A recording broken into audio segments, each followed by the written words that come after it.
Hi WhatsApp ನಮಸ್ಕಾರ. ನನ್ನ ಹೆಸರು ಅಮಿತ್. ನಾನು ಈ ಸೀಸನ್ ಬಿಗ್ ಬಾಸ್ ಕಂಟೆಸ್ಟೆಂಟ್ ಆಗಿದ್ದೆ. ವೆರಿ ಅನ್ಫಾರ್ಚುನೇಟ್, ಈ ಕಾರಣಕ್ಕೆಲ್ಲ ನಾನು ಬಂದು ವಿಡಿಯೋ ಮಾಡ್ಬೇಕಲ್ಲ ಅಂತ. ಏನ್ ಮಾಡ್ತೀರಾ, ಕೆಲವೊಂದು ಮೀಮ್ ಪೇಜ್ಗಳು, ಟ್ರೋಲ್ ಪೇಜ್ಗಳು ವ್ಯೂಸ್ಗೋಸ್ಕರ ಏನೇನ್ ಮಾಡ್ತವೆ ಅಂತ ಗೊತ್ತಾಗ್ತಾ ಇದೆ. ಯಾವುದೋ ಒಂದು ಸಣ್ಣ ಇಂಟರ್ವ್ಯೂ ನಲ್ಲಿ ನಾನು ಬಿಗ್ ಬಾಸ್ ಅಲ್ಲಿ ಇರುವಂತಹ ಕಂಟೆಸ್ಟೆಂಟ್ಸ್ ಬಗ್ಗೆ ನಾನೊಂದು ರೆಫರೆನ್ಸ್ ಕೊಟ್ಟಿದ್ದು, ಅಂದ್ರೆ ಮಜವಾದ ರೆಫರೆನ್ಸ್ ಕೊಟ್ಟಿದ್ದು.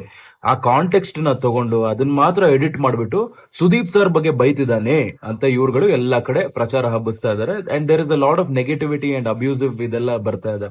ಐ ಅಂಡರ್ಸ್ಟ್ಯಾಂಡ್, ಈ ಫೇಕ್ ನ್ಯೂಸ್ ಮಾಡ್ಕೊಂಡು ವ್ಯೂಸ್ ಇದೆಲ್ಲ ಪಡ್ಕೊಂತಾರೆ, ಅದೆಲ್ಲ ಅರ್ಥ ಆಗುತ್ತೆ. ಬಟ್ ಯಾಕೆ ಸುದೀಪ್ ಸರ್ ಅಂತ ಹೇಳ್ತಾ ಇರೋದು? ನಿಮಗೆ ಎಷ್ಟು ಅಭಿಮಾನ ಇದೆಯೋ ಅದ್ರ ಡಬಲ್ ಟ್ರಿಪಲ್ ಅಭಿಮಾನ ನನಗಿದೆ. ನಾನ್ ಹೋಗಿ ಆ ವ್ಯಕ್ತಿನ 2-3 ಸಲ ಮೀಟ್ ಮಾಡಿದೀನಿ. ಅಂಡ್ ಸ್ಟೇಜ್ ಮೇಲೂ ಅಷ್ಟು ಸ್ವೀಟ್ ಆಗಿ ನನ್ನ ಜೊತೆ ಮಾತಾಡ್ಸಿದ್ರು. ನಾನ್ ಯಾಕ್ರಿ ಅವ್ರ ಬಗ್ಗೆ ಬೈಬೇಕು? ಸ್ವಲ್ಪ ಬುದ್ಧಿ ಗಿದ್ದಿ ಇಟ್ಕೊಂಡು ಅರ್ಥ ಮಾಡ್ಕೊಳ್ಳಿ.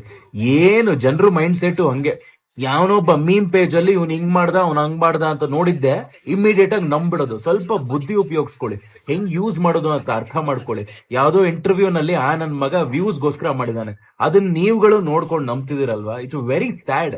ನಾಳೆ ಇನ್ನೊಬ್ರು ಆಕ್ಟರ್ ಹೆಸರು ಹಾಕ್ಬಿಟ್ಟು ಇನ್ನೊಬ್ರನ್ನ ಡೌನ್ ಮಾಡಕ್ ಟ್ರೈ ಮಾಡ್ತಾನೆ. ಎಲ್ಲಾನು ನಂಬ್ತಿರಲ್ಲ. ಸ್ವಲ್ಪ ಅರ್ಥ ಮಾಡ್ಕೊಳ್ಳಿ, ಸ್ವಲ್ಪ ಬುದ್ಧಿ ಉಪಯೋಗಿಸಿ ಅಂತ ಹೇಳ್ತಾ ಇರೋದು. ಜೀವನನೇ ಮೀಮ್ಸ್ ಅಲ್ಲ. ಅಲ್ಲಿ ಬೇರೆಯವ್ರ ಕರಿಯರ್ ಅದು ಇದು ಡೌನ್ ಮಾಡಕ್ ತುಂಬಾ ಟ್ರೈ ಮಾಡ್ತೀರಾ.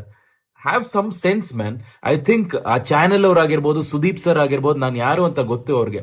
ನೀವ್ ಈ ತಿರ್ಪೆ ಶೋಕಿ ಎಲ್ಲ ಮಾಡೋದು ಆದಷ್ಟು ನಿಲ್ಸಿ ಅಂತ ಹೇಳ್ತಾ ಇರೋದು.